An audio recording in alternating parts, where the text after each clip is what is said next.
मेरे श्वास तुझ में ही समाए, साचा रूप साचा रंग मन में दिखाए, प्रकाशित हृदय में ईश्वर मेरे श्वास।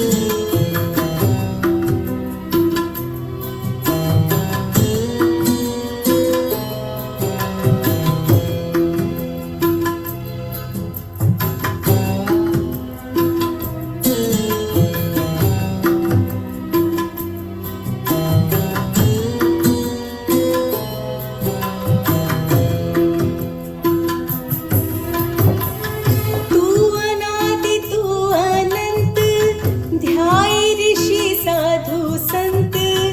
तू अनादि तू अनंत, ध्याय ऋषि साधु संत। तू ही इंद्र ब्रह्म विष्णु वेद महिमा गाए, साचा रूप साचा रंग मन में दिखाए, प्रकाशित हृदय में ईश्वर भक्त के समाए, साचा रूप साचा रंग मन में दिखाए, साचा रूप साचा रंग मन में।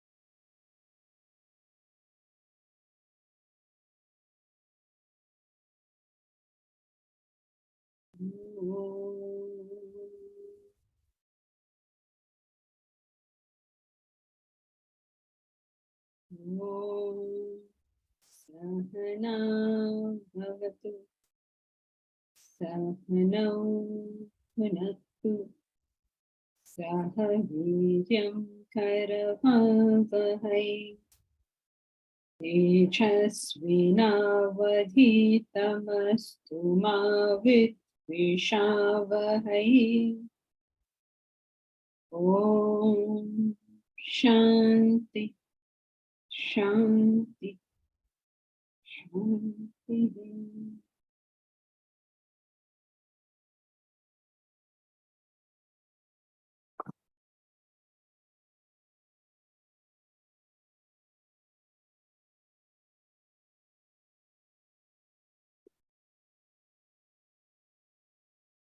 There seems to be a mass bunk in this class.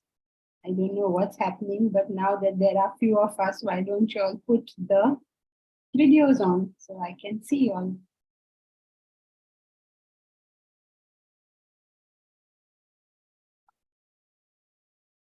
Okay, so where were we? We were studying. Somebody new. Radha, you're new to this class? Radha, you're new? Okay, you can hear me, right? Okay. All right, so Radha, in this class, we are doing this book. Can you see? How do you know what you know? It is a book trying to examine how we think and therefore how we behave, and therefore what are the results that we get, and how we can examine whether these thoughts which we hold are worthy of being held. One very interesting thing about life is that suppose there is an old house, a old haveli. Okay, in that haveli, there's all sorts of wonderful things like antiques and from olden times, all sorts of lovely things. But in that haveli, it is covered with cobwebs and dirt and old ugly things and everything. The whole lot is there, right? All the nonsense of the past and all the good things of the past. Now, suppose you have to go live there. What is the first thing you will have to do? I'm assuming you will say that I will have to choose what are the good things, what are the bad things, throw out the bad things, keep the good things, whatever is good I have to clean because it's any good things are also dirty over there, right? You'll do all this just because you're going to go and live there. Suppose a neighbor's house is like that, you're not going to go and do that. But since you plan to go and live there, you will do all this. Now, this old ancient Haveli is our own head. There are many beautiful things there that have come from the past. There is some rubbish over there. Should we not be able to tell which to keep and which to throw away because we are living there? You want to live in a junk house which happens to have good things, or do you want to live in a clean, beautiful house which has lovely things? So that is why we're going to examine it. So this is what we've been doing through the whole. We've been examining our thoughts and trying to decide, okay, this thought is worthy of being kept. This thought is not worthy of being kept. And now we have come to saying, okay, chalo ghar to acha bana diya. Okay, we have made a nice house. We've thrown out the junk. We've kept the nice things we've cleaned up. But you still will want to furnish the house, right? So what are these new things we are putting in? New thoughts are called? Knowledge. Very good. Thank God. What is happening to all of you? Only one person knows in this class. New thoughts are knowledge. When you take in a new thought, that is your knowledge. Otherwise, the thoughts you already have is something you already know. So unless you take in something new, it won't be knowledge. Knowledge in the sense, it won't be learning something. What you know. So now, there is a problem. How to take in new knowledge? To take in new knowledge means that you will have to follow 3 steps. Step number 1 is Shravana. Shravana. What happened? Only Dr. Bharti has studied today and come. Everybody else has to sleep. Too much, no knowledge and all.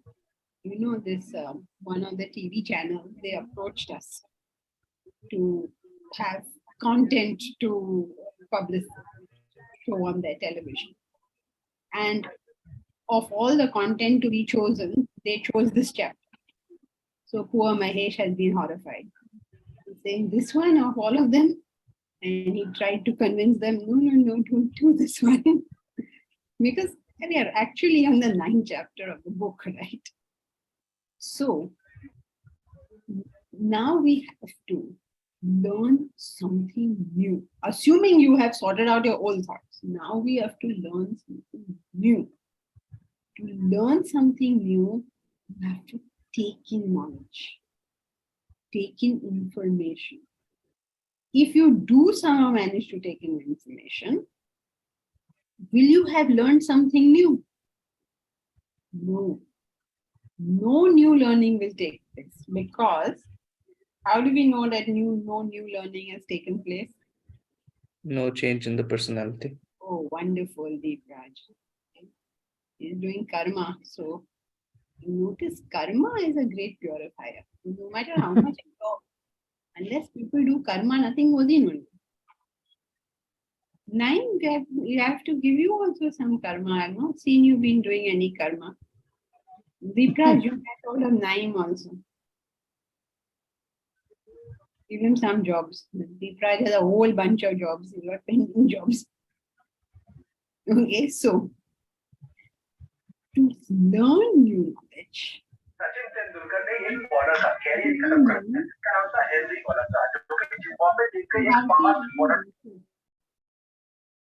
means that you changed your personality in some method or way. Otherwise, if you don't make that change in your personality, the new knowledge is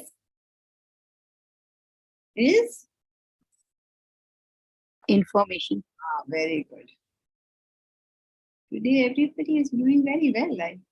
This is a great class. It is merely information, and information is a burden on us. Isn't information a burden? Suppose I tell you, a slice of tiramisu has got 1500 calories. Suppose I tell you, then what happens? You will eat the tiramisu as you were originally doing. But every bite you will say, oh my God, 300 calories gone, 300 calories gone. So the information is not helping us. We are still what we are. We are still doing what we are doing. But now we are, oh my God about it. Right? So information is just a bird. What we need is the conversion into our personality. Conversion into our personality means our very vasana, the stuff that we are made up of, has changed. Now in Vedanta, we're always running this information down. And everybody gets the feeling that, oh, Vedanta thinks nothing of collecting information. No, it's not like that. Information collecting itself is not an easy thing. Because to get the information, remember, why is it not easy to get information? Because we don't see. Yes. And why don't we see it? We have no desire for it. No, there is no vasana for it. So you will never see it. So how will you even know? Suppose something is being said in class. Okay, but you have no vasana for that thing. You won't hear it. Haven't you noticed in class? Some people, they're asking what happened. Some will say X, some will say Y, some will say Z. How? How will we manage that? So, taking in information itself is a very difficult thing. Because you are now forcing yourself to do or hear or see something which is not inherently you. So it's not that Vedanta is running down information. Information itself is a very difficult step. But even if you do conquer that, we're still where we are. That is why thousands of people are becoming graduates. In this country, to millions of people. I don't know, Harry, if you're aware of this. In this country, it's one of our national hobbies is to get a graduation certificate. Everybody, if I ask anybody in this class, is there anybody in this class who's not a graduate? Nobody. Everybody is a graduate. And how do we do graduation? We sleep our way through it. We just sleep our way through it. It is the biggest waste of time of so many millions of students. 3 years, 5 years, just going to college and fooling around. For 95% of the students, at least. Of course, some like doctors or engineers have to pay some amount of attention. But I find that neither the doctors or the engineers are also not paying attention. So it's quite a frightening hobby that we have cultivated over here. Whole country has to do it. When I finished my junior college, I told my mom, this is awful. I don't want to do it. She was horrified. She looked like she'd go commit suicide if I didn't take admission in college and somehow do graduation. Impossible, right? Shilpa, suppose your child said, I'm not doing graduation. What will you do? You'll bring the roof down. Nobody, no parent in this country will tolerate it. And all that waste of time. Because no information also is able to be taken. Because you're not interested in the thing. Just not interested. Now I muted your graduation. Yes, Jankiji, engineering.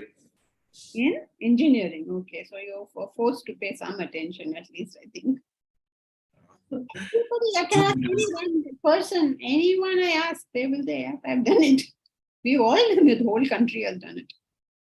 Radha, have you done your graduation? I'm asking Radha because I'm seeing her for the first time. Radha, have you done graduation? Oh, she may be too young. Oh, you're in second year. Okay. So Radha is in second year. Means she's doing graduation. So you'll have only two types of people, those who have done it and those who are doing it. Oh, B.Tech, very nice. These engineers, somewhat attention they are forced to pay. Commerce and arts, we can just mug our way through the whole thing. Totally waste of time, right? So what were we talking about? If you have the vasanas, then you will take in the information. Taking information is itself a very difficult thing. If somehow you conquer that, it doesn't convert the personality. Therefore, all these graduates, these millions and millions of Indians coming out of graduation, continue to be exactly the same. Exactly the same. Slightly worse because by the time they get so bored in college, what else are you going to do? You're going to fool around. What kind of fooling around are you going to do? 90% of things which will damage you. So tough, right? The whole process of knowledge is quite tough. It's very difficult. That is why you'll find hardly 20-30 people willing to study. How come our class doesn't? Do you have a bad teacher? Do you have a bad subject? What is bad in this? Too much effort. Too much effort. How do I know? Because you should hear people. They do gungan of the teacher, but they don't arrive in the class. And having arrived in the class, they don't do their morning studies. So what is the use of saying how great the teacher is? How is my life any better because the teacher is great, not great, idiotic, brilliant? It doesn't matter. So remember where we were? We were talking about how the vasanas prevent the input of fresh information. That's where we were, right? And we cannot see things. We cannot hear them. We cannot know them until we have a desire. Like Radha has come to class today. However, she has arrived at class. Let us say she saw an advertisement somewhere, a flyer somewhere she saw. Is she the only person who saw that flyer? How many thousands or millions of people must have seen it, but it will not fall in their vision. Then what will fall in their vision? How will we be able to make them see that there's a Vedanta class? When they have a desire for Vedanta. No, they were not going to see it because the desire is not there. So we want to force them to see it. So how will we do this? We increase the level of manifestation. Very good. We increase the level of manifestation. Very technically put, Deepraj. What? Okay, can you say that practically? Jai, We make more tamasha out of it. we have to do some tamasha. We have to say, you know, this person has gone to the moon and come back without a space shuttle. And then you will find the classes all full. Do some massive, something funny like that. But if your desire, you have to make a spectacle out of it, correct? Pull out some pigeons from a hat. Imagine if we started doing miracles over here. But the classes, the Zoom account won't be able to hold us. Right? So that you increase the manifestation, you do drama, you do spectacle, and then everybody is singing. Versus Niru. Now, Niru has a bunch of house guests at home. She has a party in her house today. But where is she? She's attending the Vedanta class. And she's a housewife who's hands-on. It's not like she's just given instruction. She will be doing everything herself. But with so many people coming, big parties, much excitement, she's attending class. Actually, I'm surprised to see you in class, Niru. So how is it? How does this happen? When the desire is strong, the least bit of manifestation gets to you. When the desire is very low, you dramatize.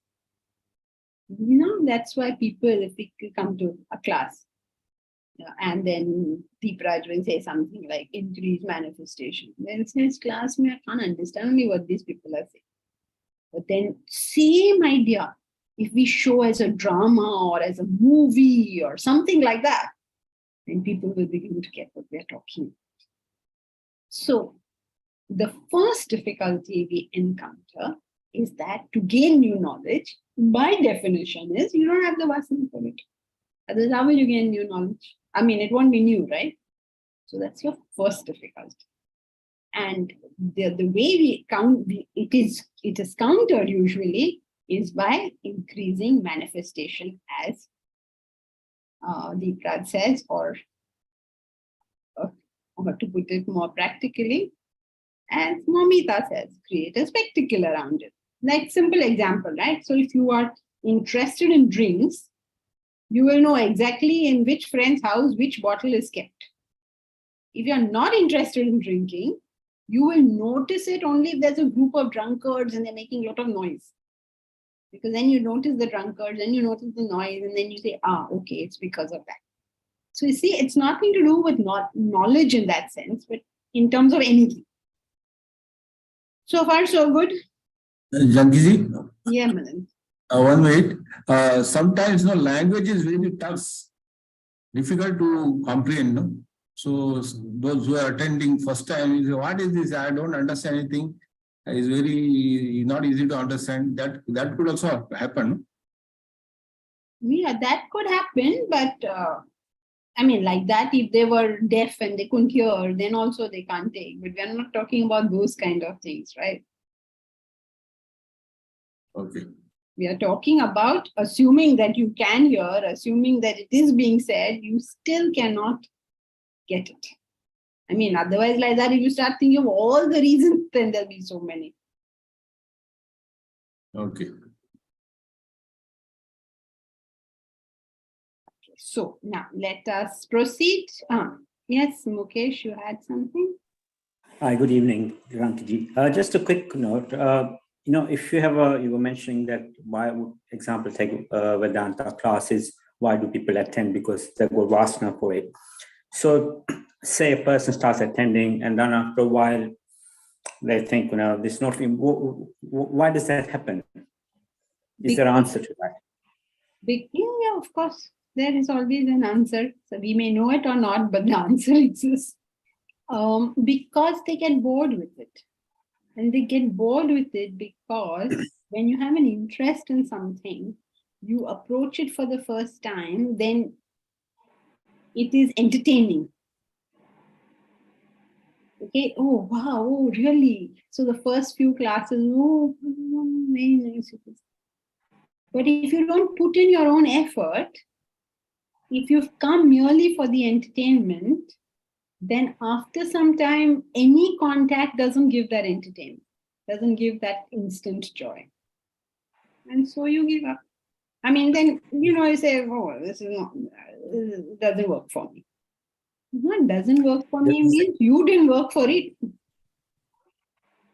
Does that mean that your vasanas have reduced for that particular subject? No. Remove the concept of subject, put a mango there. Okay, now mango. First time you had it, very entertaining. Second one you had, less entertaining. Because you're approaching it with the intent of enjoyment. So after the third mango, you're fed up, you don't want any more. It's not that the desire has gone away. It is that because you are not discriminate in the contact, the joy content has gone. You've done it for the pleasure, and therefore the pleasure was gone. But if you had done it for educating yourself, you had some vision, you had some concept of what you're trying to do, then you won't face that. I mean, you will still face it in the sense that, later on one may not continue to be so entertaining, but you're going to continue because you're trying to do something. Okay. Okay. Thank you.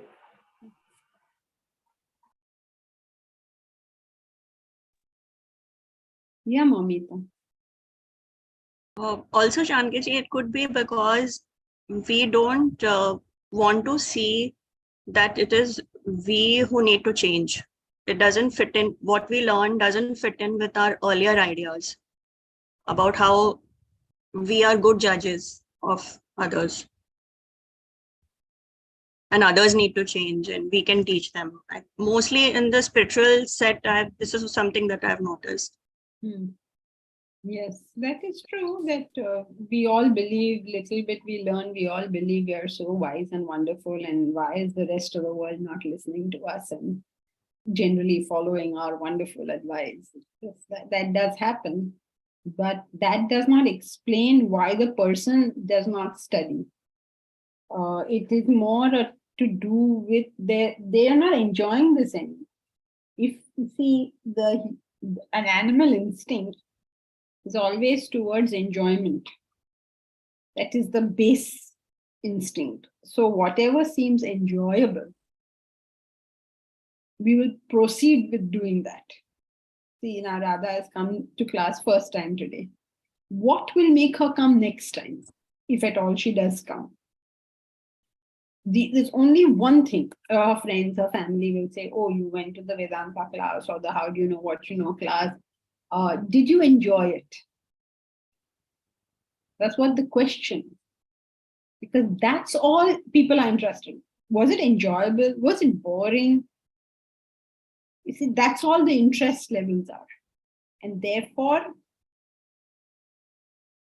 you see, not just knowledge, nobody's staying with anything. Who stays with anything now?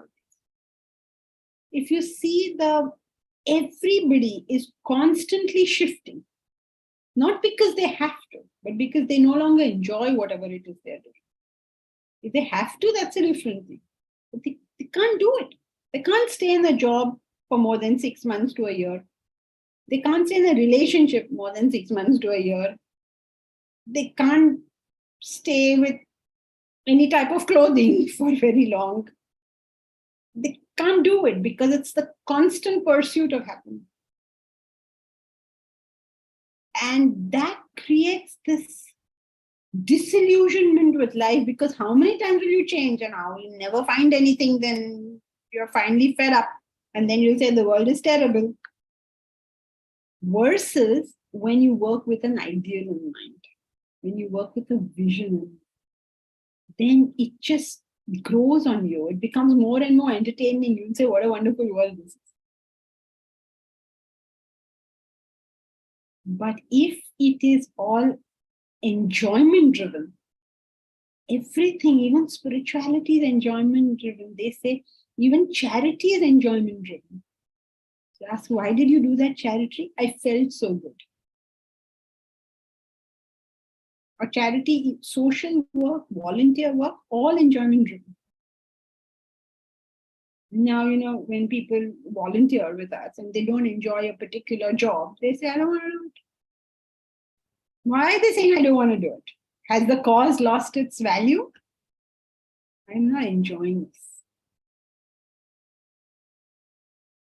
So everything is enjoyment driven. And when it's enjoyment driven, joy goes away. And it's replaced by disappointment. So all through life, you just disappointed with this, then disappointed with that, disappointed with that. And life just feels horrible. I don't know if you heard Swamiji talk about this, but it's a very interesting thing he says. There are two roads. One is looking so lovely.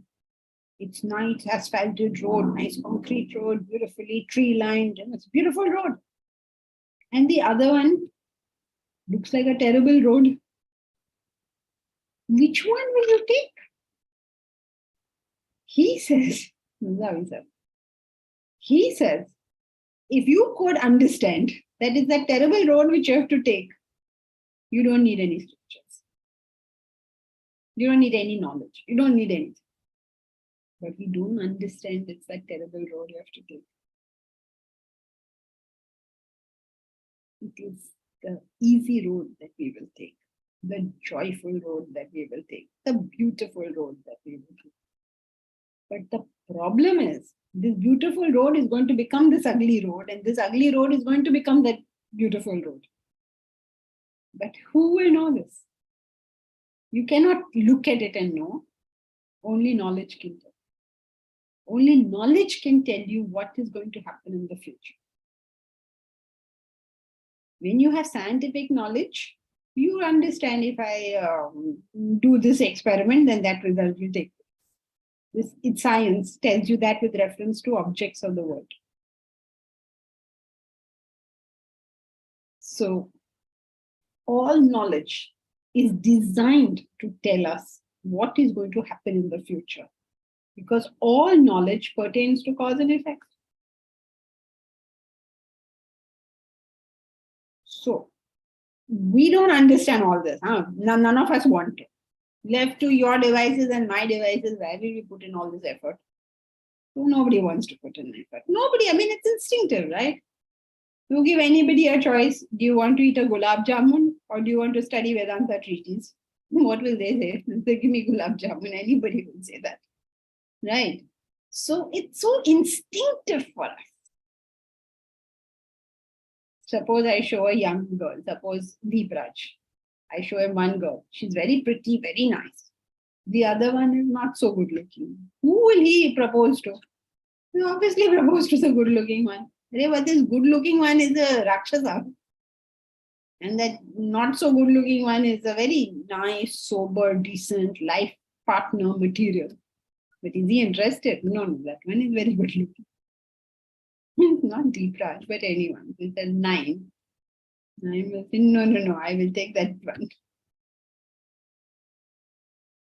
Mahesh will run away from both. But it's a natural instinct. So the whole purpose of knowledge is to convert that. And that's the problem. So it's not just what you're saying is only like maybe one example of. Would I rather say, okay, let me tell you this. Let me first see who all are in class.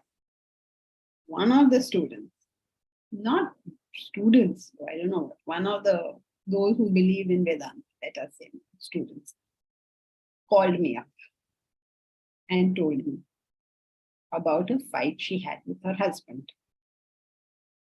And her husband was totally wrong. At least the way she explained it, he was in the wrong, she was in the right.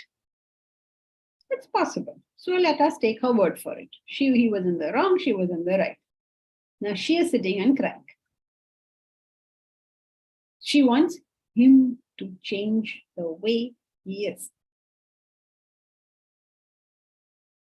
Now I tell her, listen, if you want somebody to tell you he is so bad, he is so wrong, he is so everything, and which is true in this case, he has behaved badly.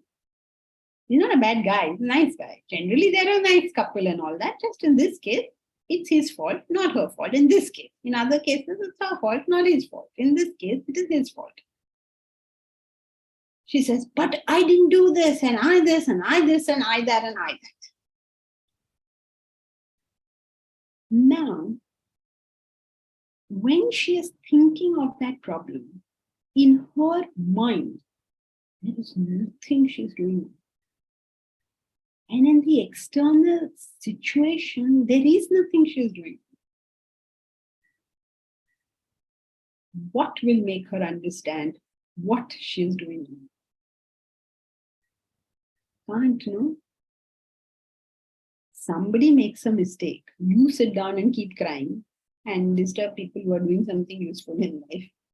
So you will keep crying and you will not learn the reason you're crying is not because he behaved badly, but because You want him to be different than what he is.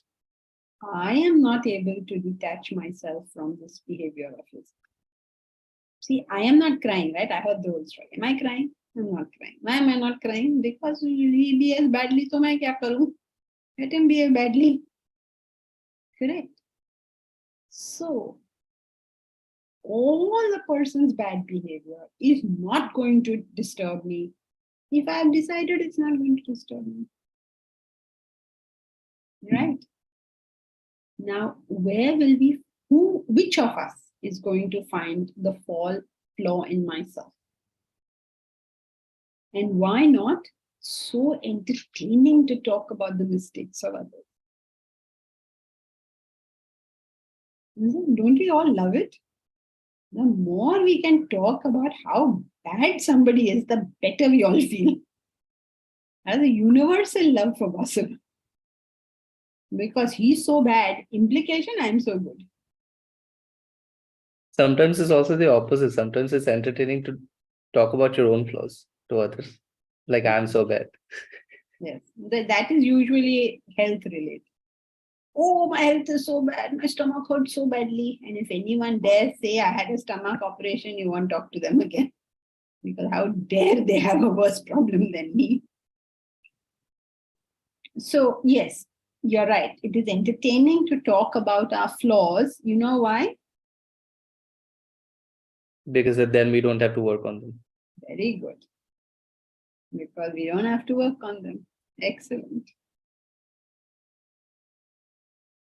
So we'd rather say, I'm so bad, I'm so bad. So make yourself good. No, what are you telling me you're so bad for? Okay, so what you're saying is only a manifestation of the same basic instinct. I will do what is entertaining versus doing what I need to do. But what I need to do will get me where I want to go. But entertaining stuff will keep me happy now. Clear? So, yeah, thank you, Janji. So it comes down to likes and dislikes, basically. Also, Yeah, I have certain likes and dislikes. It's just different ways of saying the same thing. Basically, I want my happiness now. Maturity is saying, I will wait for my happiness a little while. Wait means I will work while I'm waiting, not just lying down in bed and hoping that happiness will drop on me from the high heavens. So I'm willing to work for what I want. Like even now, even the, when you're setting up the university or setting up the 1 month program, we all have to work extremely hard to make it happen. But it's so easy to say, oh, people are not interested. People are not taking part. You work hard. You don't tell me what other people will do and not do. Okay, so achievers are those who decide where they want to go and are willing to do the work that takes them there.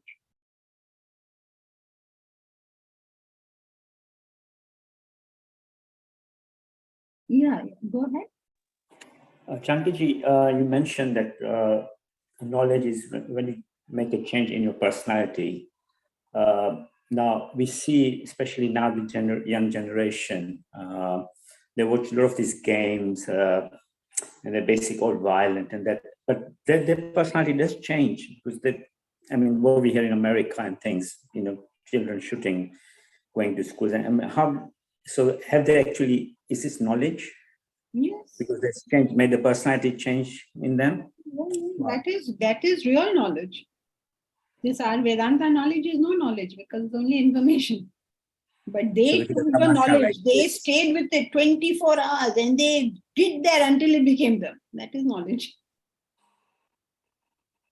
See, knowledge is not making a judgment on whether it's right knowledge, wrong knowledge. That is not our business.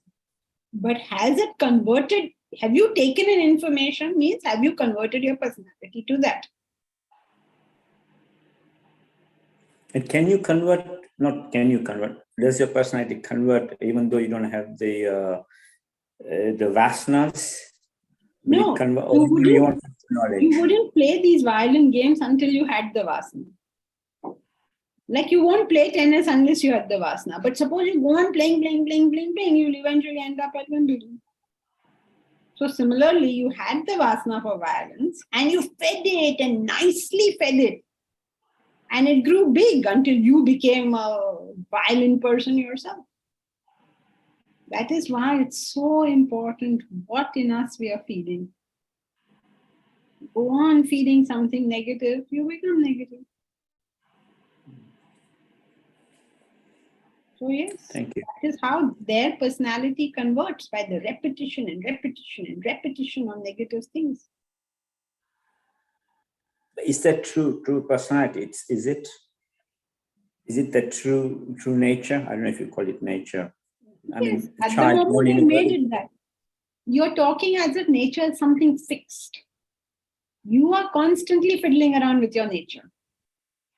Unlike an animal's nature is fixed. But as humans, you're fiddling, you're suddenly, increasing this aspect, increasing that aspect. And we have like millions of asanas to play around with. So we can increase anyone.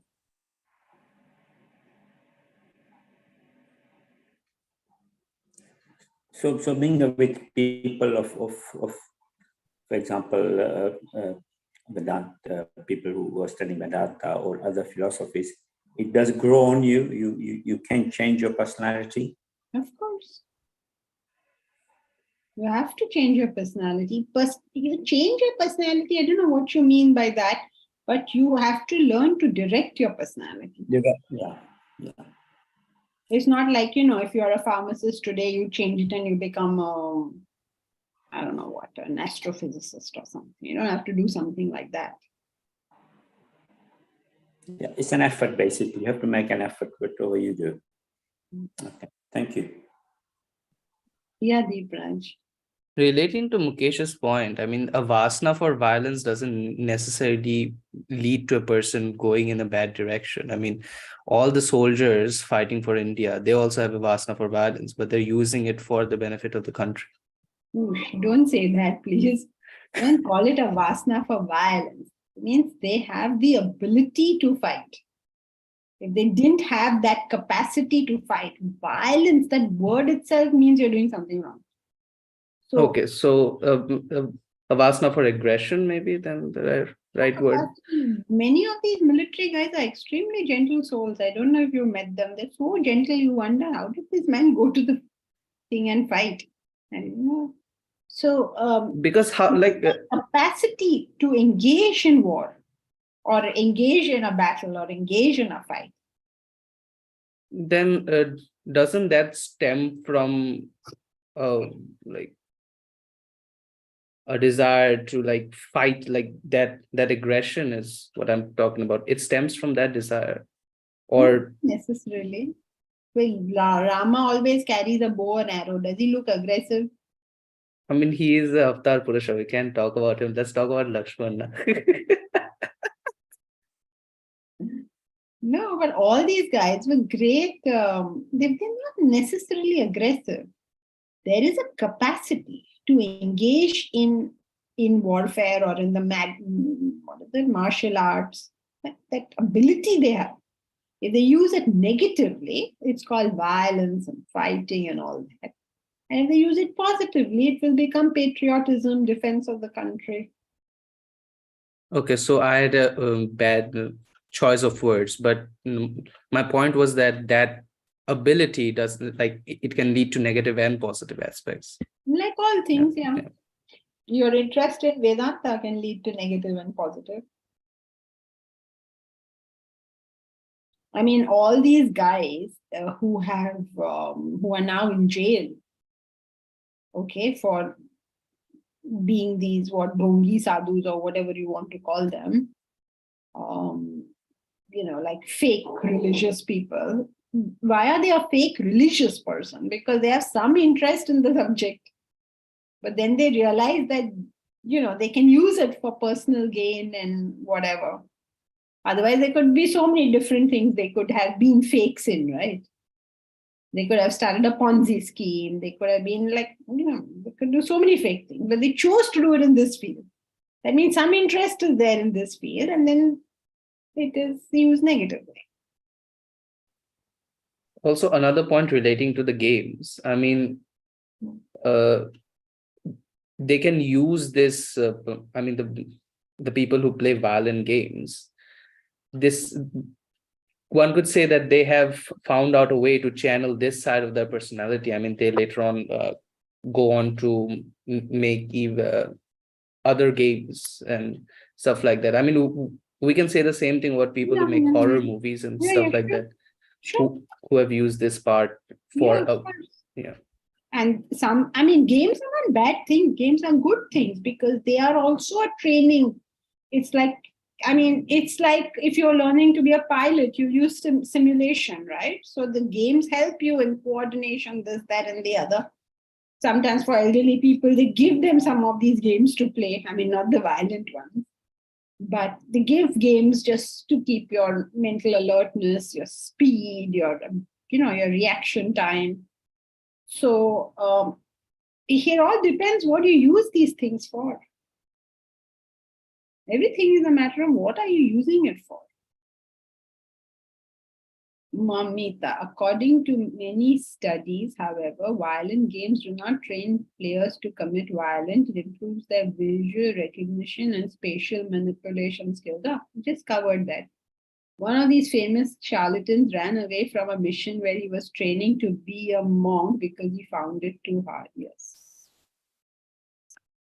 Yes, Mamita, nobody's saying games are bad. Depends what you're using them for. Then what? Okay, so shall we continue? Otherwise, Radha will think they faked us, that there was some book and all. No book I am here seeing at all over here.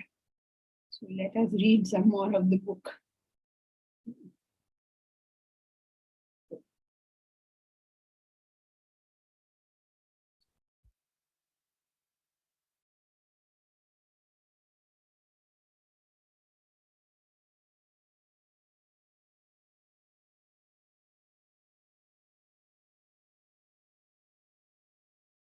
So yes, we had covered this point also that, okay, Radha. We had covered this point also that what you notice is dependent on what you know. So you can train yourself to jump from what you do know to something else. Remember that point, right? So then Shravana becomes a delicate balance. It's like light. Shravana means taking in information. It's like light. Too much light, you can't see. Too little light also, you can't see. So you have to know how much information you can take you need to take to achieve the end that you're trying to achieve. This is a very famous Subhashitam. Boundless indeed is the science of language, but life is short and obstacles are numerous. Hence, take what is of essence and leave what is worthless, just as the swan takes milk from the midst of water. I don't know if you're familiar with this, Harry. I don't know if you've ever heard this concept, but it's a basic concept in poetics, in Indian poetics, which is that it is believed that a swan has this ability where it can take in from a combination of water and milk, it will drink just the milk and not the water. So it's supposed to represent a wise person who, when he meets everything same as we do, but he can take the essence and leave off all the unnecessary portions. So he said, life is too short to cover all the information in the world. Just take what is of essence. That is wisdom.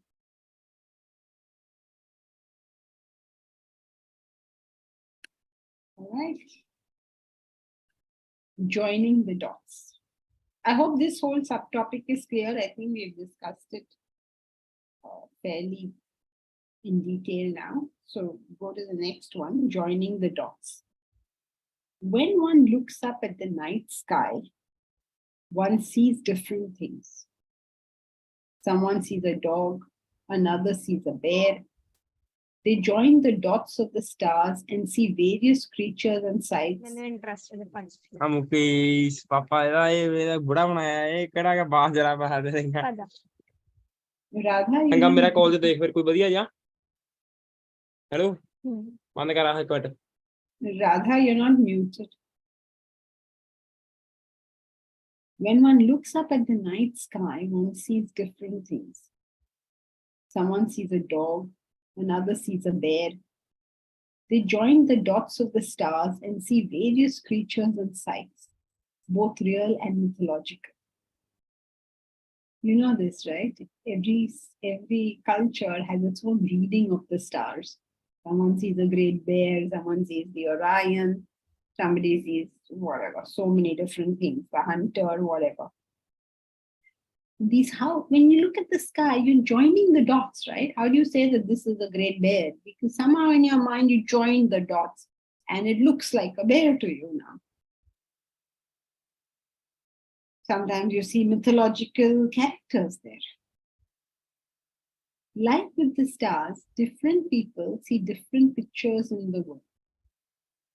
Because you don't have access to all information. You have only dots available here, there, and everywhere.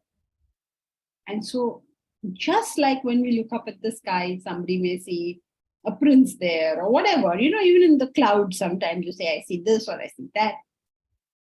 Just like that, on ground, earth, different people see different pictures. To make the fact have any meaning, it is necessary to weave it into a tapestry. All the dots by themselves have no meaning for us. So if we have to have meaning, we have to weave them together. This tapestry could be a story, a system, or causation. This becomes a mnemonic aid. This helps you remember things. Somehow the facts are linked together. Different people will link different facts together differently and make their own versions of things. So how much do you actually see of a person? Very little, right? And yet you have a picture in your mind of what this person is like. Now, all those who come to class, we have been seeing Usha Shri or Harry or Momita or Mahesh. You see all these people. They say a few things in the class. So you have some dots. Everybody has linked up these dots in some way and made some picture of what these people are like. So we make our own versions of things based on very little, just dots. That's why we love stories so much, especially human stories. Almost everything gets a human agency right down from ancient times to our own. Earlier, the storms raged because the rain god was mad at us. In the last century, the war was said to be started because a person shot a bullet. Today, companies do well because the CEO is so great. We love to devolve, excuse me, we love to devolve everything down to a simple story, often when there are many inexplicable factors at play. Why did the war start? Or why did the economy take a nosedive? Many complex factors may be at work, but we would love to give it some human story. That's what the newspapers do too. They make some human story because nobody is interested in collecting facts, coming to conclusions. So instead of saying what is happening, discussing why is Ukraine and why are Ukraine and Russia at war, you go and interview somebody and say, he says, my house fell down. No, because you want the human story. You don't want to know anything further. Our journalists create mythologies every day. The sound bite is someone saying something, no matter how inane. Have you noticed they'll go and ask somebody's house has fallen? They'll say, how are you feeling? What is that man supposed to say? And say, I'm feeling very nice. Say, how are you feeling? आपके घर के सभी सदस्य इसमें whatever had आपको कैसे लग रहा है? पागल है क्या? कैसे लगेगा? So Harry, all the members of your family have been troubled by this. How are you feeling? How am I feeling? What, you mad or something? What kind of ridiculous question are you asking? So our journalists create mythologies every day. The sound bite is someone saying something, no matter how we need. We don't understand the tragedy of 1,000,000 deaths until we hear the story of one person suffering it.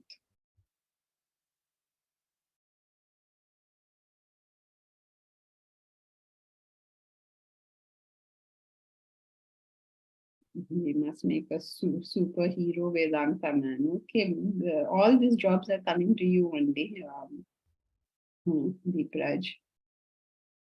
Okay, so is it clear what it's talking about? That we all link these dots in various ways, and therefore, because a fact by itself has no meaning. Suppose I tell you water boils at 100 degrees, it has no meaning. But until we weave a story around it, we don't know what to do with that fact. That is why it's so difficult to study Vedanta. Vedanta gives you facts. And now you have to figure out how those facts work.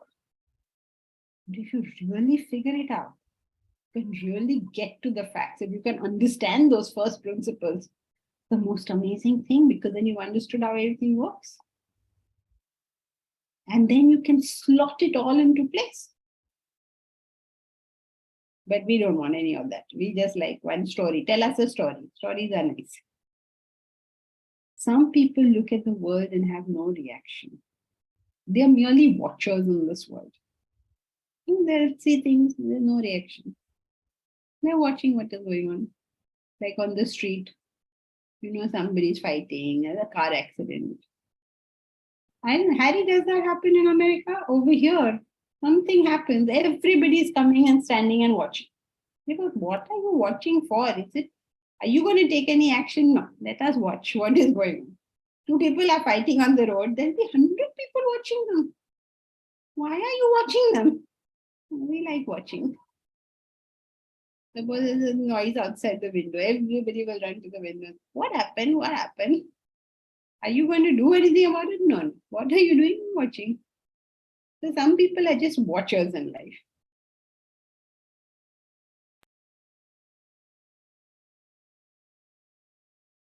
Others begin correlating. There's the second grade.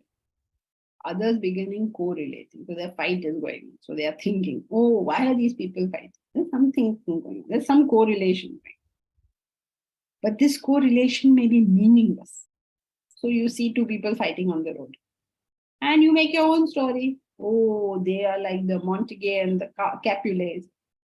They are fighting because they have an ancient history or something. Or they had a traffic accident. You make some story to yourself.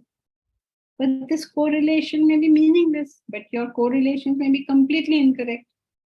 So from those watchers, the second step are the superstitious.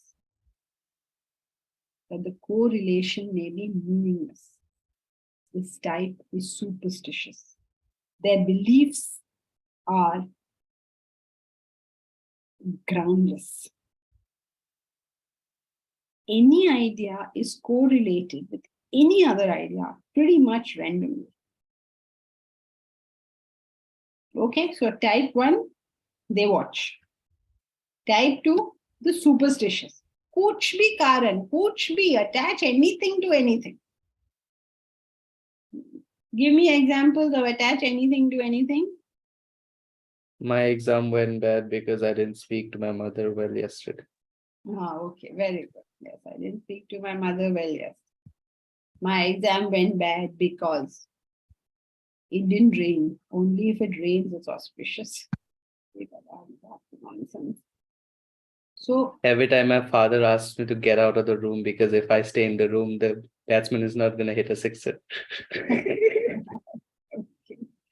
Good example. Yes. Cat crossed the path. Yeah, correct, Shilpa. Cat cross, that's a real superstition, but they're doing it in life all the time. Like, just any weird thing is connected to any weird thing. I mean, for no rhyme or reason. So that's the second law, the superstition. Then comes the third law. The third law are the scientific thing.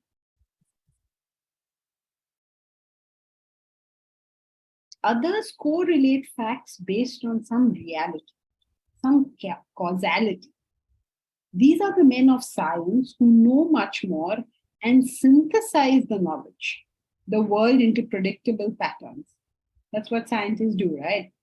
They put it into some kind of predictable pattern. Give me an example of predictable pattern.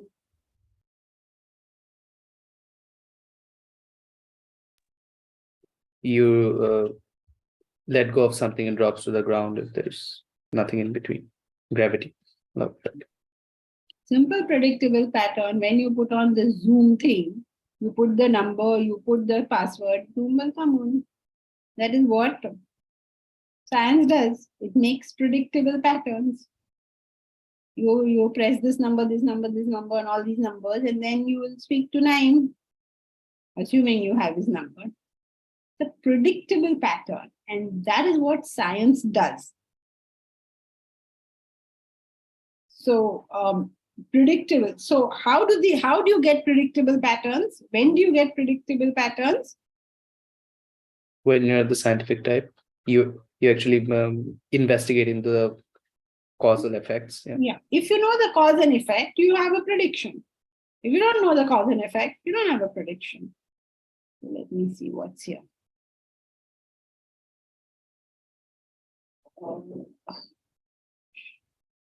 Harry, take hot shower and stand in cold draft. Pneumonia will result. Oh, is it? Oh, okay. Pneumonia results out of that? No. Are you giving me an example of false causation, right?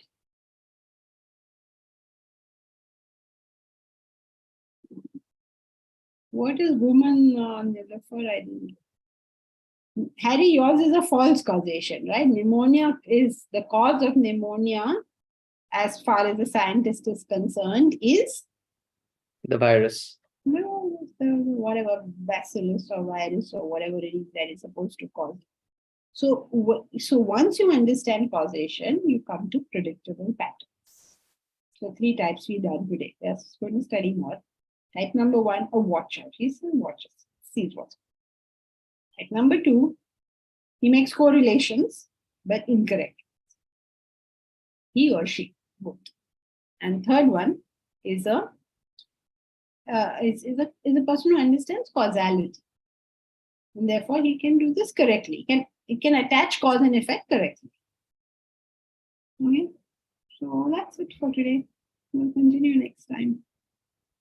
Hari Om. Hari Om. Thank you, Janki. Hari Om, Janki ji. Hari Om, Thank you Janki very ji. much, Janki ji.